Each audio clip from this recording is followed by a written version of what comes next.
यह कथा जरूर सुने। विष्णु नारद संवाद। स्वर्ग जाने का असली हकदार कौन है और वह कौन सा पाप है जिसे करने वाले मनुष्य को नरक जाने से कोई नहीं रोक सकता।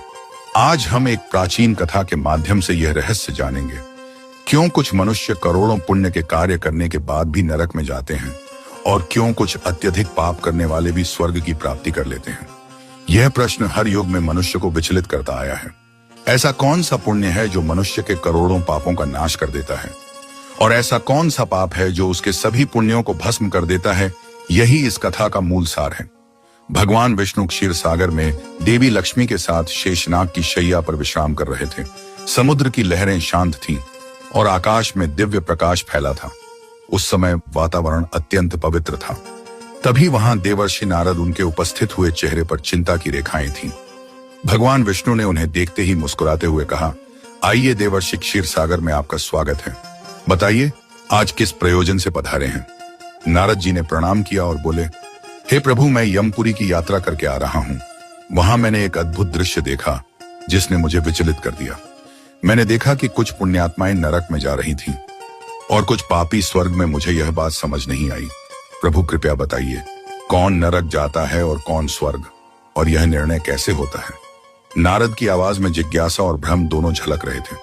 भगवान विष्णु मुस्कुराए और बोले, देवर्षि, संसार में कर्म का फल मनुष्य के आंतरिक उद्देश्य और विवेक पर निर्भर करता है। कई बार जो कर्म बाहर से पुण्य प्रतीत होते हैं, वे भीतर से पाप भी हो सकते हैं। इस विषय में एक प्राचीन कथा कही जाती है जिसे सुनने से सब संदेह मिट जाते हैं। जो भी इस कथा को श्रद्धा से सुनता है, उसके कोटि कोटि पाप नष्ट हो जाते हैं और वह विष्णु लोक की प्राप्ति करता है। नारद जी आनंदित हुए और बोले, हे प्रभु, आपके मुख से यह कथा सुनना मेरा सौभाग्य है। मैं इसे ध्यानपूर्वक सुनूंगा और जगत में इसका प्रचार करूंगा। फिर भगवान विष्णु ने कहा, तो सुनो देवर्षि, यह कथा अत्यंत ज्ञानवर्धक है।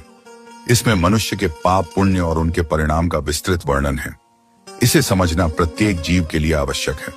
विष्णु बोले, एक नगर में 5 मनुष्य रहते थे। सब अपने अपने कर्मों में रत थे। एक दिन संयोग से 5 की मृत्यु एक ही समय पर हुई। यमदूत आए और उन्हें बांधकर यमलोक ले गए।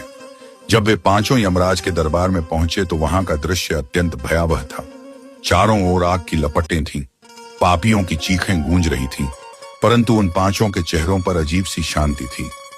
यमराज ने अपने सचिव चित्रगुप्त से कहा, इन 5 के कर्मों का लेखा लाओ, देखें किसे स्वर्ग भेजा जाए और किसे नरक। चित्रगुप्त ने अपने दिव्य ग्रंथ खोले और नाम पढ़ने लगे। पहला व्यक्ति था एक ब्राह्मण जो प्रतिदिन पूजा पाठ करता था। दूसरा था एक क्षत्रिय